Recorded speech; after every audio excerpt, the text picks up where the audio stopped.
அஸ்ஸலாமு அலைக்கும் ரஹ்மத்துல்லாஹி வபரகாத்துஹு. இன்னைக்குள்ள வீடியோ என்பது, நாம் சொந்தமாக ஒரு இடம் வாங்க வேண்டும், அதில் அழகான ஒரு வீடு வைக்க வேண்டும், சொந்தமாக ஒரு வாகனம் வாங்க வேண்டும், மரணம் வரை யார் முன்னிலும் கை நீட்டாமல் நல்ல அந்தஸ்தோடு வாழ்வதற்கு தேவையான பணம் என்பது நம்மிடத்தில் வர வேண்டும், நல்ல சாலிகான ஒரு கணவனை கிடைக்க வேண்டும், நல்ல ஒரு மனைவியை கிடைக்க வேண்டும், நல்ல சாலிகான குழந்தை செல்வங்களை கிடைக்க வேண்டும், மரணம் வரை சந்தோஷமாக சமாதானத்தோடு ஐஸ்வர்யத்தோடு பரக்கத்தோடு நல்ல ஒரு குடும்ப வாழ்க்கை கிடைக்க வேண்டும். இவை எல்லாமே எந்த ஒரு அடியானும் ஆசைப்படக்கூடிய ஒரு விஷயம்தான். ஆனால் பலரும் இதெல்லாம் ஆசைப்படுகிறாங்க, பலருடைய வாழ்க்கையிலும் இது கிடைக்காமலே போகிறது. அல்லாஹ் தஆலா நமக்கு வழங்கிய அருட்கொடைகளிலேயே ரொம்ப ரொம்ப முக்கியமான ஒரு அருட்கொடை என்பது நமது இந்த ஒரு உடம்பு. நமது உடம்பில் எந்த ஒரு குறைகளும் இல்லாமல் நல்ல ஆரோக்கியமான ஒரு உடம்பை இறைவன் நமக்கு வழங்கியிருந்தால் அது நமக்கு இறைவன் தந்த பெரிய ஒரு அருட்கொடையாகும்.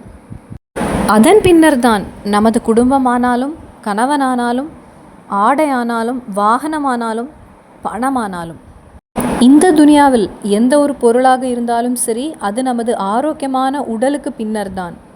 காரணம், இந்த துனியாவில் உள்ள எல்லா பொருட்களும் நாம் உபயோகம் செய்ய வேண்டுமானால், நாம் பயன்படுத்த வேண்டுமானால், நமக்கு ஆரோக்கியமான நல்ல ஒரு உடலை இறைவன் நமக்கு வழங்கியிருக்க வேண்டும்.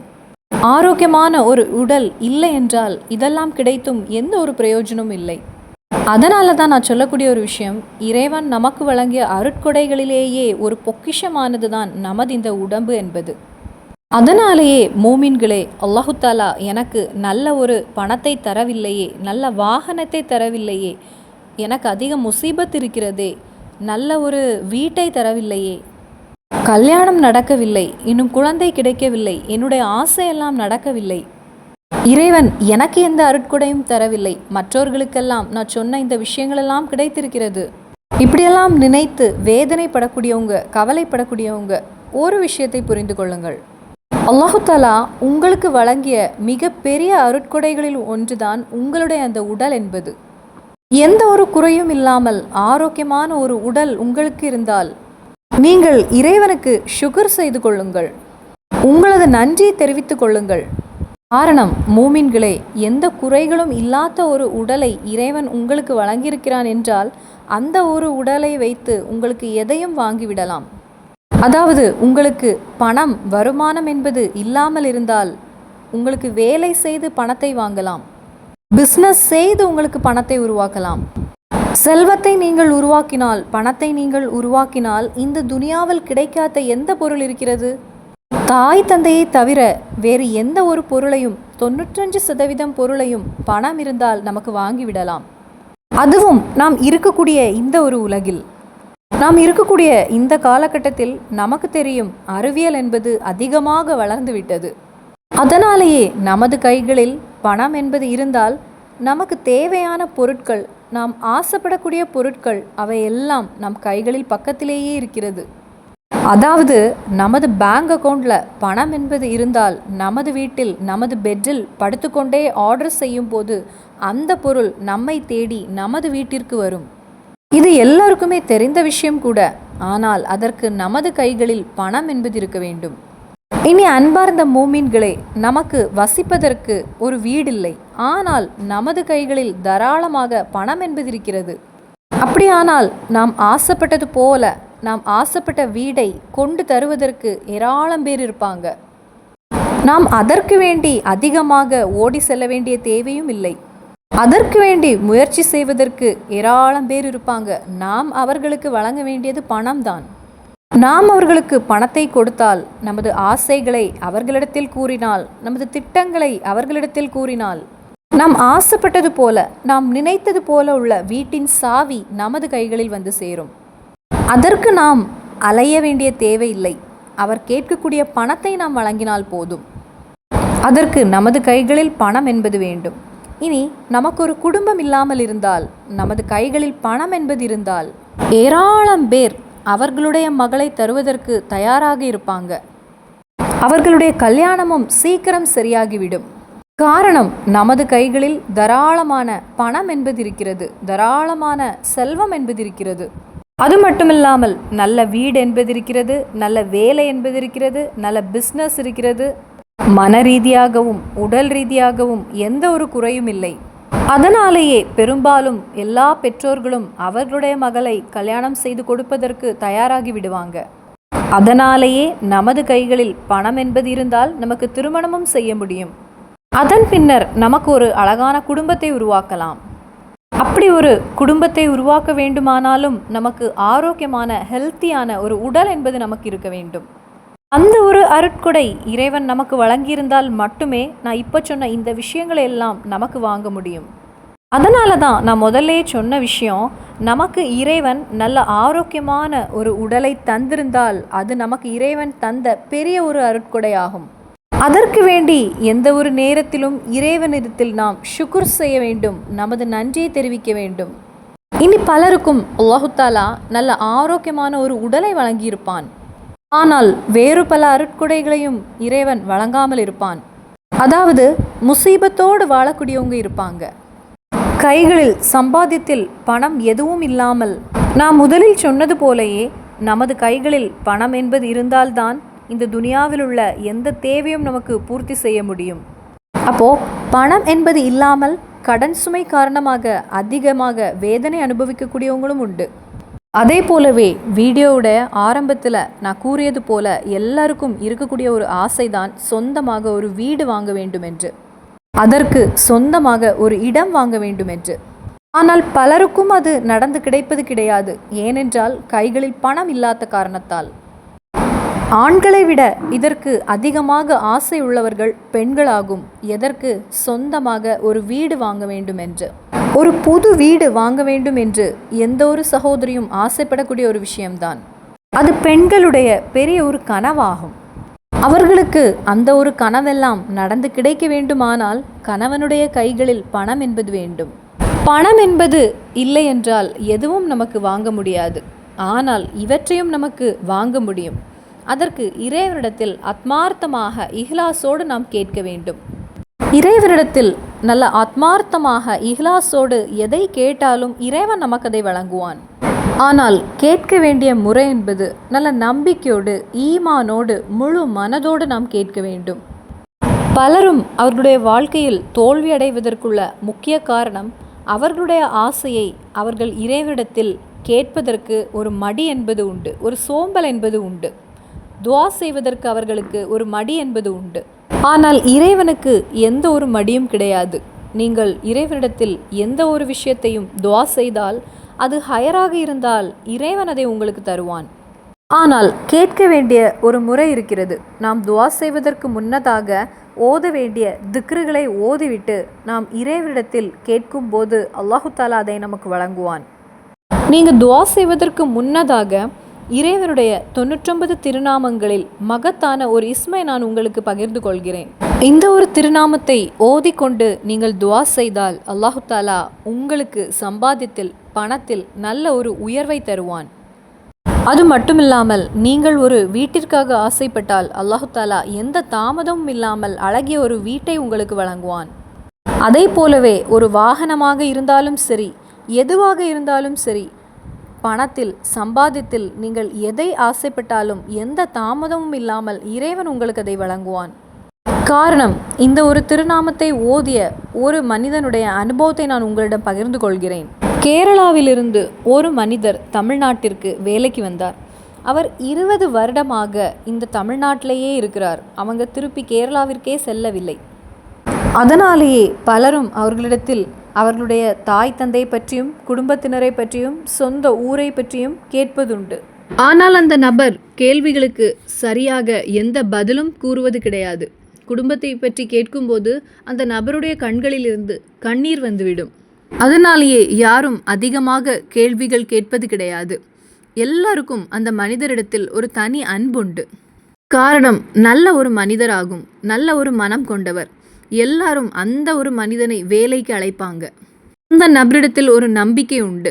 அதுபோல நல்ல முயற்சி செய்யக்கூடிய ஒரு நபராகும்.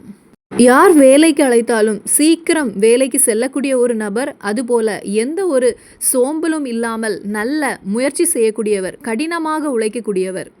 அதனாலேயே எல்லாருக்குமே அந்த நபரிடத்தில் ஒரு தனி அன்புண்டு. அதுபோல் எல்லாருக்கும் உதவி செய்ய தயாராக இருக்கக்கூடிய ஒரு மனிதர். அதாவது எந்த ஒரு கல்யாண ஃபங்க்ஷனாக இருந்தாலும் சரி, மற்ற ஃபங்க்ஷனாக இருந்தாலும் சரி, நல்ல முறையில் அவர் நின்று உதவி செய்வார். பள்ளிக்கு வேண்டியும் எல்லா முறையிலும் அவரால் முடிந்த உதவிகளை செய்வார். ஆனால் கவனிக்க வேண்டிய ஒரு விஷயம், அவர் மூமினான மனிதன் கிடையாது. அந்த நபருடைய பெயர் கணேஷ் ஆகும். ஆனால் அந்த நபருக்கு இஸ்லாத்தில் அதிக ஈடுபாடு உண்டு. பள்ளிக்கு வேண்டி எந்த ஒரு உதவியும் அவர் செய்வார். சுருக்கமாக சொன்னால் எல்லாருக்கும் தெரிந்த ஒரு விஷயமும் கூட, இஸ்லாத்தில் அதிக ஈடுபாடு கொண்டவர் என்று. அந்த நேரத்தில் அந்த ஊரில் உள்ள எல்லாரும் அந்த நபரிடத்தில் கேட்ட ஒரு விஷயம், உங்களுக்கு இஸ்லாத்தை ஏற்பதற்கு விருப்பம் உண்டா என்று. இந்த ஒரு கேள்வி கேட்பதற்கு முன்னதாகவே முகமலர்ச்சியோடு, ஆம், எனக்கு இஸ்லாத்தை ஏற்பதற்கு அதிக விருப்பம் உண்டு என்று அவர் கூறினார். பல நாட்களாக அந்த ஒரு ஆசை என்னுடைய மனதில் இருக்கிறது. நீங்கள் இப்பொழுது கேட்டபோது எனக்கு அதிக சந்தோஷமாக இருக்கிறது என்று கூறினார். அப்படி அந்த நபர் இஸ்லாத்தை ஏற்றுக்கொண்டார். அதன்பின் ஒரு 6 மாதங்கள் ஆன பிறகு ஒரு சாதாரண ஒரு பெண்ணை அவருக்கு திருமணம் செய்து கொடுத்தாங்க.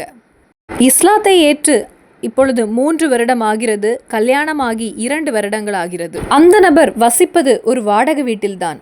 சமூகத்தினர் எல்லாரும் சேர்ந்து இஸ்லாத்தை ஏற்றுக்கொள்வதற்குள்ள முயற்சிகளை கற்றுக் கொடுத்தாங்க.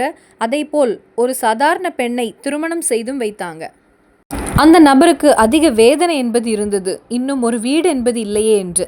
இந்த நபர் அங்குள்ள ஒரு உஸ்தாதிடம் இவர்களுடைய வேதனை பற்றியும் பல விஷயங்களை பற்றியும் பகிர்ந்திருக்காங்க. இஸ்லாத்தை ஏற்பதற்கு முன்னதாகவே இவர்கள் 2 பேரும் நல்ல நண்பர்களாக இருந்திருக்காங்க. அந்த நேரத்தில் இந்த மனிதர் அந்த உஸ்தாதிடம், நான் வாடகை வீட்டில் வசிக்கிறேன், எனக்கு சொந்தமாக ஒரு வீடு வாங்குவதற்கு ஆசை உண்டு, ஆனால் என்னுடைய கைகளில் பணம் என்பது இல்லை. என் மனைவியுடைய மிக பெரிய ஒரு ஆசை சொந்தமாக ஒரு வீடு வேண்டும் என்பது. என் மனைவியின் ஆசையை பூர்த்தி செய்வதற்கு என்னால் முடியவில்லை, என் கைகளில் பணம் என்பது இல்லை. இந்த வேதனைகளை அந்த ஒரு நபர் அந்த உஸ்தாதிடம் பகிர்ந்திருக்கிறார். அந்த நேரத்தில் அந்த பள்ளியில் உள்ள உஸ்தாது இந்த ஒரு திக்ரை கற்றுக் கொடுத்திருக்காங்க. அந்த நபர் ஈமானோடும் முழு மனதோடும் நம்பிக்கையோடும் இந்த திக்ரை அவர்களுடைய வாழ்க்கையில் ஓதியிருக்காங்க. அந்த மனிதர் இந்த திக்ரை ஓதி 1 மாதம் முடிவதற்குள் அந்த ஊரில் உள்ளவர்கள், அந்த பள்ளியில் உள்ளவர்கள் எல்லாரும் சேர்ந்து இந்த நபருக்கு ஒரு வீட்டை உருவாக்கி கொடுக்க வேண்டும் என்று முடிவு செய்தார்கள். இந்த திக்ர் ஓதியதால் அல்லாஹு தாலா அந்த ஊரில் உள்ள அந்த பள்ளியில் உள்ளவர்கள், அந்த சமூகத்தினரின் மனதில் இறைவன் கொடுத்த ஒரு மாற்றமாகும் அது. அந்த நபர் இப்பொழுது ஒரு புதிய வீட்டில் வாழ்ந்து கொண்டிருக்கிறார். சொந்தம் என்று சொல்வதற்கு எதுவும் இல்லாத ஒரு நபருக்கு இப்பொழுது குடும்பமானது, வீடானது. இதற்கு எல்லாமே காரணம் இறைவனுடைய அற்புதமான 99 திருநாமங்களில் சக்தி பெற்ற ஒரு இஸ்மை அந்த நபர் அவர்கள் கற்றுக் கொடுத்த முறையில் ஓதியதாகும். அதனாலேயே அன்பார்ந்த மூமீன்களே, எனக்கு எதுவுமே இல்லை என்று நீங்கள் கவலைப்பட வேண்டிய தேவையில்லை. அல்லாஹு தாலா தீர்மானம் செய்தால், நினைத்தால் ஒரு மலையும் தூள் தூளாக பொடிந்துவிடும். அதாவது இறைவன் தீர்மானித்தால், இறைவன் முடிவு செய்தால் சாதாரண மனிதன் பணக்காரனாவான், நோயாளி ஆரோக்கியமானவனாவான், வீரமில்லாதவன் வீரத்தை அடைவான், தோல்வி அடைந்தவன் வெற்றி அடைவான். எதுவும் நமக்கு சொல்ல முடியாது, எதுவும் நம் கைகளில் இல்லை. இதே போலவே மாறாகவும் நடக்கும். இன்றைக்கு பல கோடிகளுக்கு அதிபதியாக இருக்கக்கூடியவன் நாளை 1 ரூபாய் கூட கையில் இல்லாத ஒரு நிலையும் வரும். நமது வாழ்க்கையில் எதுவும் நடக்கலாம். நாம் நினைப்பது போல அல்ல நமது வாழ்க்கையில் உள்ள ஒவ்வொரு அசைவும். அதனாலேயே எந்த சூழ்நிலையிலும் எந்த நிமிடத்திலும் இறைவனை நினைத்து கொண்டு வாழுங்கள். பணம் கைகளில் இருப்பவர்கள் ஆணவத்தோடும் அகங்காரத்தோடும் இறைவனை மறந்து வாழ வேண்டாம். தாராளமான செல்வங்கள் இருப்போர்கள் சதக்கா கொடுங்கள். இறைவனுடைய மார்க்கத்தில் அந்த பணத்தை, அந்த செல்வத்தை நீங்கள் செலவு செய்யுங்கள். அதன் காரணமாக உங்களுடைய செல்வம் என்பது இரட்டிப்பாகும். அதில் பரக்கத் என்பது வந்து சேரும். இனி பணம் இல்லையே என்று கவலைப்படக்கூடியவங்க, உங்களுடைய கைகளில் பணம் வருவதற்கு இறைவனிடத்தில் துவா செய்யுங்கள். நீங்கள் கேட்கக்கூடிய அந்த விஷயம் உங்களுக்கு நடந்து கிடைக்க, இறைவனிடத்திலிருந்து பதில் கிடைக்க ஹஸ்மாவுல் ஹுஸ்னா ஓதி துவா செய்யுங்கள். அப்படியானால் இன்ஷா அல்லாஹ் அந்த துவாவை அல்லாஹு தாலா சீக்கிரமாக ஏற்றுக்கொள்வார். நமது இறைதூதர் ஸல்லல்லாஹு அலைஹி வஸல்லம் நமக்கு கற்றுத்தந்திருக்காங்க, இறைவனை புகழ்ந்து நாம் கூறுவது இறைவன் அதிகமாக விரும்புகிறான். இறைவனை நாம் புகழும் போது அல்லாஹு தாலா எளிதாக நமது துவாவுக்கு பதில் தருவான் என்று. இறைவனுடைய 99 திருநாமங்களில் எந்த ஒரு திருநாமமுமே இறைவனை அதிகமாக புகழ்கிறது. அதனாலேயே அஸ்மாவுல் ஹுஸ்னா ஓதி துவா செய்தால் அந்த துவாவுக்கு பதில் என்பது உறுதியான ஒரு விஷயமாகும். அஸ்மாவுல் ஹுஸ்னால சக்தி பெற்ற கூர்மையான ஒரு மகத்தான இஸ்மை தான் நான் பகிர்ந்து கொள்கிறேன். அந்த இஸ்மு யா மாலிகுல் முல்கி யா மாலிகுல் முல்கி யா அல்லாஹ், யா மாலிகுல் முல்கி யா அல்லாஹ், ராஜாதி ராஜன் ஆகிய ரப்பே. அதான் இந்த திக்ருடைய அர்த்தம். இதை தொடர்ந்து நாம் ஓதினால் நமது வாழ்க்கையில் நமது துவாவுக்கு பதில் என்பது சீக்கிரம் கிடைக்கும். பணம் என்பது அதிகரிக்க இந்த ஒரு திருநாமம் காரணமாகிறது. என்னிடத்தில் செல்வம் என்பது வந்து சேர வேண்டும், பணம் என்பது வர வேண்டும், கடன் என்பது அடைந்து கிடைக்க வேண்டும், சொந்தமாக ஒரு பூமி வாங்கி ஒரு வீடு வைக்க வேண்டும் அப்படின்னு ஆசை உள்ளவர்கள் இந்த ஒரு திருநாமத்தை ஃபஜர் தொழுதுவிட்டு 800 தடவை யா மாலிகுல் முல்கி யா அல்லாஹ், யா மாலிகுல் முல்கி யா அல்லாஹ் என்று ஓதி உங்களுடைய அந்த விஷயத்தை இறைவனிடத்தில் நீங்கள் கூறுங்கள். அப்படியானால் உறுதியாக கூறுகிறேன், அல்லாஹு தாலா உங்களுடைய துஆவை ஏற்றுக்கொள்வான். வருமானத்தில் பணத்தில் நல்ல ஒரு ஐஸ்வர்யம் என்பது கிடைக்கும். நீங்க ஆசைப்படக்கூடிய வீடு இடம் எல்லாம் உங்களுக்கு கிடைக்கும். ஒரு வாகனத்தை ஆசைப்பட்டாலும் இந்த திக்ரை ஓதி இறைவனிடத்தில் நீங்கள் கேட்கும்போது உங்களுக்கு அது எளிதாக நடந்து கிடைக்கும். அதிகமான அனுபவங்கள் உண்டு. அதனாலேயே அன்பார்ந்த மூமின்களே, ஃபஜ்ருக்கு பின்னர் இந்த ஒரு இஸ்மை நான் சொல்லித்தந்த முறையில் நீங்கள் ஓதி துவா செய்யுங்கள். அல்லாஹு தஆலா இந்த ஒரு இஸ்மை வாழ்க்கையில் வழக்கமாக ஓதுவதற்கு இறைவன் நமக்கு அருள் புரிவானாக. அதனால் சம்பாத்தியத்தில் பணத்தில் செல்வத்தில் நல்ல ஒரு ஐஸ்வர்யத்தையும் பரக்கத்தையும் ஏற்படுத்தி தருவான். நாம் அனுபவிக்கக்கூடிய வேதனைகள், சம்பாத்தியத்தில் பணத்தில் நாம் அனுபவிக்கக்கூடிய கஷ்டங்களை இறைவன் போக்கி தருவானாக. அல்லாஹு தஆலா கடனை அடைத்து தருவானாக. நமது பணத்தில் அதிகமான பரக்கத்தை இறைவன் பொழிந்து தருவானாக. ஆமீன் யா ரப்பல் ஆலமீன். இன்ஷா அல்லாஹ் இன்னும் சந்திப்போம் வேறொரு வீடியோவில். அஸ்ஸலாமு அலைக்கும் வரஹ்மத்துல்லாஹி வபரகாத்துஹு.